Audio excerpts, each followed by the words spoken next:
You want to support Roland Martin Unfiltered? Be sure to join our Bring the Funk fan club. Every dollar that you give to us supports our daily digital show. There's only one daily digital show out here that keeps it black and keep it real. As Roland Martin Unfiltered. Support the Roland Martin Unfiltered daily digital show by going to RolandMartinUnfiltered.com.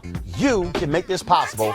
All right, folks, let me be real clear. I absolutely despise the Iowa Caucuses. I don't believe that they should be the first in the nation to vote. I've never believed that. And then we're seeing this year exactly why that is a joke. Not only because they're more than 90% white, also caucuses are inherently screwed up. And guess what? Last night, it really got screwed up. A system for reporting votes failed to function properly, and backup telephone hotlines jammed up, leading to no declaration of a winner. All of a sudden, the candidates, they all came out and started announcing that they won. Well, guess what? So far, according to partial results, right now, about 62% of the precincts have reported. They have not, it's been updated as of about 3 minutes ago. Pete Buttigieg has 26 point. Now, this is weird.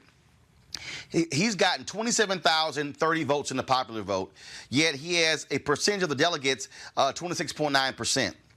Bernie Sanders got 28,220 votes, but 25.1% of the delegates. Elizabeth Warren, she's in third place, 22,254 votes, 18.3%. Joe Biden, 14,176 votes, 15.6%. Amy Klobuchar, 13,357 votes, 12.6%. Folks, this is all absolutely nonsensical. It is nuts. It makes no sense whatsoever. Let's go right to our panel. Malik Abdul, Republican strategist. Also, Kelly Bethea, communication strategist. Dr. Jason Nichols, Department of African American Studies, University of Maryland. Jason, I want to start with you. I mean, this is just beyond stupid. First of all, okay, we don't have Jason? All right, fine. I'll start with Kelly. Kelly, this is just stupid because when you look at this whole deal here, first of all, it's not one person, one vote. And so what happens is turnout is abysmally low. About 16% of the folks vote in the Democratic caucus. You go there, you separate which side of the room for your candidate. Then there's a certain threshold in the first round your candidate must get. And then if your candidate doesn't get the threshold, then what happens is you then can go caucus with somebody else. And so you got people who are lobbying, people who are standing up, talking about their candidate, why their candidate is a person who's the best choice. In fact, there's this video going around, some white woman voted for Pete Buttigieg, then she found out he was gay, and she wanted to pull her vote back. This is a stupid way to vote. This, to me, is the death knell. The drama this year is the death knell for the caucuses, not only in Iowa, but these other states as well. I mean, I have studied voting law, and to this day, caucusing confuses me. Like, even what you just said, I understand it from, a verbatim perspective. I understand exactly what you said, but in practice, it just doesn't make any sense to me. I would go so far as to say based off of what you just said, I don't understand how caucusing in this manner isn't a way of voter suppression, because like you said, only 16% come out. The process itself is confusing, and you can either take away your vote, give it to somebody else, what have you, and it does not make sense. What happened to one vote, one person, move along? What's happening in Iowa right now, like you said, it's absurd. It's absolutely ridiculous.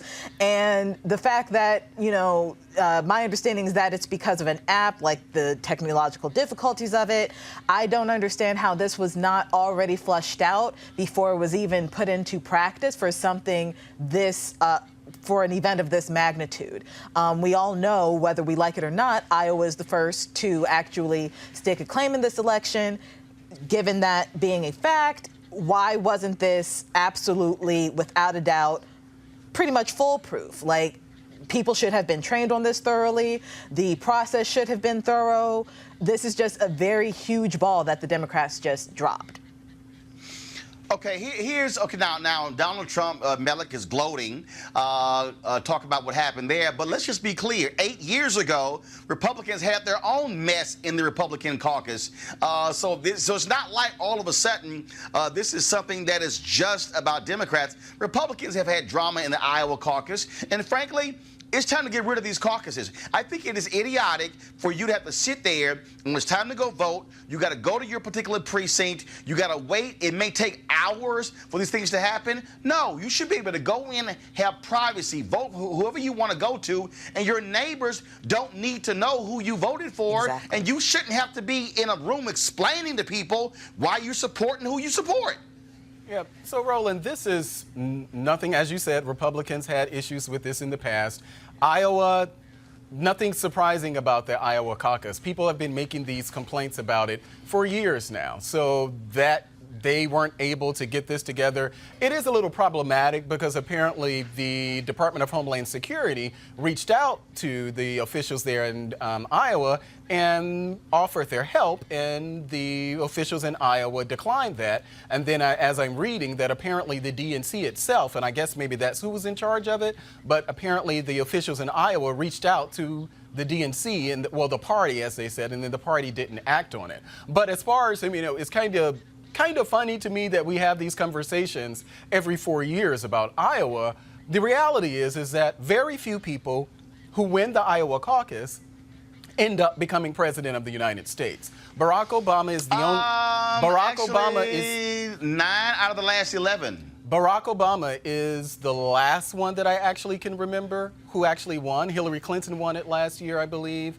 Ted Cruz won it, and I think Ted Cruz won it in 2016. I think Rick Santorum won it another year. So I don't know what who the other ones were. Maybe back in prior to the 2000s or something like that. But as of late, very few people who win the Iowa caucus end up becoming president of the United States. So if they decide No, hold on. Let's go back. First of all, remember, on the Democratic side, 9 out of the last 11 folks who won the Iowa caucus went on to win the nomination. So first and foremost, you got to win the nomination before you can even win the general election. So it does show that. To me, the issue is irrelevant in terms of who wins the Iowa caucus and who goes on to become president. The problem that I have here is that, remember, in 2016, there was drama at the Nevada caucus where the Bernie Sanders people felt that they were being screwed over by Hillary Clinton supporters. I just believe fundamentally that caucuses are idiotic.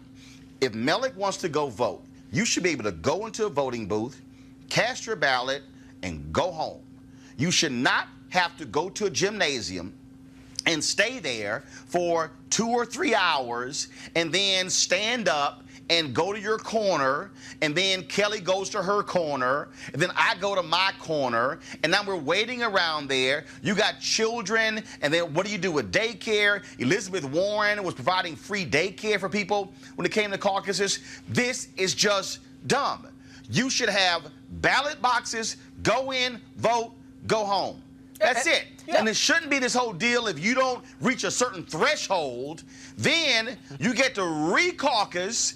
And so if you're Yang supporters, or if you're Cory Booker supporters, or whoever was on the ballot, and then you don't meet the threshold, then now all of a sudden you get to stand there and go, okay, who wants my vote? And so now Buttigieg people and Sanders people and Warren people, and now they're jockeying for my vote. That's just dumb. I'm sorry. This is just dumb. And it's not just dumb, as you say. Like, I don't want to call it necessarily dumb. It's actually quite fascinating and complicated, but it's also, in my opinion, a way, a somehow legal way to suppress the vote. Because like you said, the whole point of voting in this country is that, one, it's straightforward, it's easy, and you do your duty and you leave to do other American duties, such as what have you, like whatever you want your life to be. Being there for hours at a time. Hold on, Kelly, somebody on YouTube said caucusing must have come from Caucasians. No comment. No.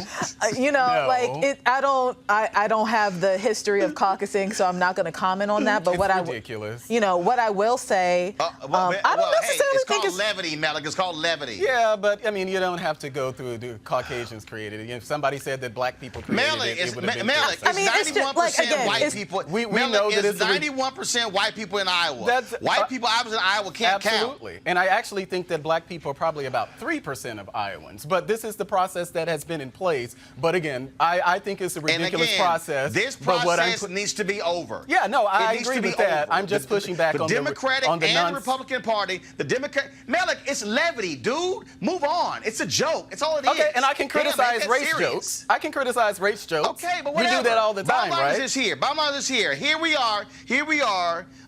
We're almost 24 hours after the Iowa caucuses started, and we still do not have all of the votes counted. That to me is ridiculous. Dumb. It's dumb. Yeah. And so guess what? You know what, Kelly? No, I'm going to call it dumb. Okay? And I think here's the part of the problem. Too often we say, no, we shouldn't call voters dumb. We shouldn't. Oh, no. We shouldn't. This no, is I'm dumb. not saying that you shouldn't call the voter dumb. Yes, we shouldn't call the voters dumb. We shouldn't, but what I'm saying, the process, no, you're right, Roland. But the process. they are dumb voters. Well, we shouldn't call people dumb. We just shouldn't. Oh, I don't agree. We shouldn't call voters dumb. We shouldn't call voters dumb for people. making a decision, making a political decision that they want. We shouldn't call voters dumb. What I will say is that the process itself is dumb. Some people are dumb. I will say that the process itself is dumb. Whoever created said system, intellectually challenged. Or you could find it ingenious in that they were able to suppress the vote for this long legally. However you want to take it. Like you said, it is unfair. It is unfair if you are a parent and then you are dealing with this whole issue. You got to sit here and be there for hours. I'm sorry, it makes no sense whatsoever. But I wasn't even thinking. I hope this is the end of it. Like what you were saying about parents. I wasn't even thinking about the parents. I was thinking about people. Like whenever I think about voter suppression and people who are most impacted by something like this, I think about the elderly. I think about those who may be physically challenged. Maybe the venue itself is handicap accessible, but the fact that you have people there for hours for something that is supposed to be so simple. I can only imagine, like, if you are severe diabetic, you need to go to dialysis, what have you. And again, these are extreme. It's nuts. These are extreme examples, but these happen every day. So, like, for you to be there for hours, knowing you have other things to do, that is very frustrating for some people. And I can only imagine how Iowans even feel about the caucus. Look, people, all this romanticism about, oh my God, it's a small state. They take it so seriously. It's so quaint. No, this is ridiculous. Small states can have simple processes just like the rest of the states. Well, guess what? And the whole notion about small, if you are a small state and you can't count the votes, I'm sorry, get rid of your process. And so hopefully this is the death knell to caucuses, and then we'll see what happens. But again, based upon the last reading here, let me go to it. Let me pull it up. Matter of fact, I'm going to go to the Des Moines Register website just to see. So it looks like Buttigieg is the leader. But again, you got candidates who are registering complaints. And I think, frankly, this Iowa now is irrelevant. And so really what this does right now is really put the focus now on going to New Hampshire. But again, according to Des Moines Register, what we're looking at is that Pete Buttigieg, 26.9, Bernie Sanders, 25.1, Elizabeth Warren is at 18.3. Joe Biden is at 15.6. Amy Klobuchar is at 12.6. Andrew Yang got 14 at 1%. And so in terms of the delegates, Buttigieg will have 10, Bernie Sanders will have 10, Elizabeth Warren will have 4, Joe Biden will have 0, and Klobuchar and Andrew Yang as well will have 0. Tom Steyer got 4. And see, again, even how we talk about, like actual votes. I mean, you can't even, because they have percentage of what they call total SDEs, which are state delegate. And it's just, again, it's just all over the place. Hey, Roland, can I just mention something? Hold on one second. No. Hold on one second. So here's what I'm now looking at. So again, folks, just so y'all understand, Iowa has this thing called first alignment and then final alignment. All right. And so it's totally confusing. And so in your particular precinct, you have to reach a certain threshold. I think it's 15%. To go to the final round. So if you're a Joe Biden supporter and in your precinct, the people your candidate did not get a certain threshold, then you get to re-caucus. One of the precincts, they actually had a coin flip because there was a tie between, I think it was Warren and Buttigieg. So perfect example here. So first alignment, Pete Buttigieg. So I'm gonna read this here. In the first alignment, Bernie Sanders came in first with 27,088 votes.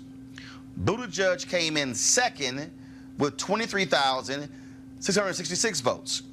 Joe Biden came in, sorry, Elizabeth Warren came in third with 20,848. Joe Biden was fourth with 16,179 votes. So now, after the first alignment, then you can now reshuffle, and then you go to a final alignment. So Pete Buttigieg was second in the first alignment, and then went to 27,000 in the final alignment. Bernie Sanders, 28,220. But this is why this whole thing is so weird, y'all. So Buttigieg, this is the craziest thing. So in the final alignment, Bernie Sanders got 28,220 votes. Buttigieg got 27,030 votes. But Buttigieg gets more delegates and is declared the winner of the Iowa caucus. Okay, I'm just trying to understand. How do you get fewer votes, but you get more delegates, and you're the winner of the caucus? So this is, we know that it's a ridiculous process, but I just wanted to mention from a purely political analysis, an analyst point of view, over the years, this Iowa caucus, it really has been about momentum. So if you win the Iowa caucus, it's going to maybe push you into New Hampshire and then South Carolina. It's really about a momentum game. Of course, because you're first. Yeah, but it's really first. Of course, it's momentum. Yeah, but it's about a momentum game. But I think it actually, as bad and ridiculous as the process is, I do not believe that we would have had a president, Barack Obama, had it not been for the Iowa caucus. But here's the deal, though. I'm sorry. Reason I'm not going to buy that, because here's the deal. Okay, you could have gone to some other state with a bunch of white people. Obama won other states. Right. For instance, in Nevada, Kelly, Obama came in second to Hillary Clinton, but he actually got one more delegate than she did in Nevada. But if you look at the problem I have is that hold up. The problem I have here is this here. The problem I have is that I do not believe that one state should have the power to determine candidates who drop out or who stay in. Yeah. No, the problem with this process, Kelly, is that if you're not polling well in Iowa, then all of a sudden you're like, no, I guess I got to drop out. Historically, oh my goodness, I didn't do well in Iowa, and so therefore you begin to drop out. I believe that there should not be a single state to first to vote. I believe that what you should do is there should be at least 3 or 4 states voting on the same day, and then that way you have a better idea of the next round of states. It shouldn't be Iowa first, then New Hampshire, then Nevada, then South Carolina. Put them all on one day. But see, the real deal, Kelly, this is about money. Iowa has it in their constitution that they will be first in the nation. This is about money. All those staffers, all the campaigns that spend millions on signs, on staff, on food, on AV equipment, on rental cars. And so this is really about big money for the state of Iowa. Kelly, go ahead, then Malik, final comment, then go to my next story. No, for sure. So with that being said, like your proposal does happen. It just doesn't happen nearly as quickly or as often. We do have a Super Tuesday during this election cycle. It's just not nearly as many Super Tuesdays, so to speak, during the election cycle. So I understand that frustration. I understand that discrepancy in the election process. But to Malik's point of Obama not wouldn't have been president but for Iowa, I feel like there's a dichotomy in that statement versus what you said earlier, that not every candidate who wins Iowa becomes president. So, I understand both of your statements, but for it to basically be more along the same line of thought, I think that's a little contradictory. So either it helps or it hurts. Yeah. Well, just to be clear, I mentioned. I don't think. No. Let me explain that.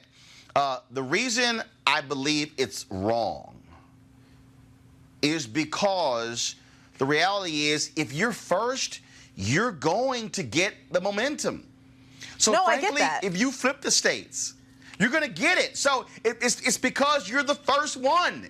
And the way the political process works, you win Iowa, all of the media attention is like, hey, you're the front runner. And then you get more attention, more money. And so it's a self-fulfilling prophecy. You're first. So No, yeah, that you're going to get more attention. Though. Yeah, well, I'm not sure I actually agree with that. But I do know that as far as just the polling is concerned, it wasn't until Barack Obama won Iowa that black people began supporting him. Because if you remember, before then, we were all supporting Right. I wasn't supporting Hillary Clinton. I was supporting Barack Obama. But the actual polling started to shift. So I do agree with you that it may be. I don't know if why? No. But I'm saying, but I don't know Why? if the first primary, I don't know if the first voting was done in South Carolina or a state with a larger black population. I don't know if it would have been the same result. It very well could have. No, but here's the deal. Obama got the benefit because he won the first state. It was like, oh damn, he won. And not just won the telling you first right now. state. It was white people voting for him. It wasn't just winning a state. It was white people voting for him. But here's the deal, though. We don't know that because you don't have any other state that's voting. So, frankly, guess what? That could have been it. It could not have been it. At the end of the day, this is what happens here. All right, y'all. All right, folks, back to our Roland Martin Unfiltered video in just one moment. All right, folks, join Dr. Jackie Hood Martin as she engages others to think like a leader. Are you looking to enhance your leadership or that of your team in 2020? Well, join her newest online course and mastermind group, How Successful People Think. She will be your guide as you learn timeless leadership principles to apply to daily living. The offer expires on February 28th. Register or start the online course today by going to www.live2lead.com/Leesburg. That's www.live2lead.com/LEESBURG. Now back to your Roland Martin Unfiltered video. You want to check out Roland Martin Unfiltered? YouTube.com/Roland S. Martin. And subscribe to our YouTube channel. There's only one daily digital show out here that keeps it black and keep it real. It's Roland Martin Unfiltered. See that name right there? Roland Martin Unfiltered. Like, share, and subscribe to our YouTube channel. That's YouTube.com/Roland S. Martin. And don't forget to turn on your notifications so when we go live, you'll know it.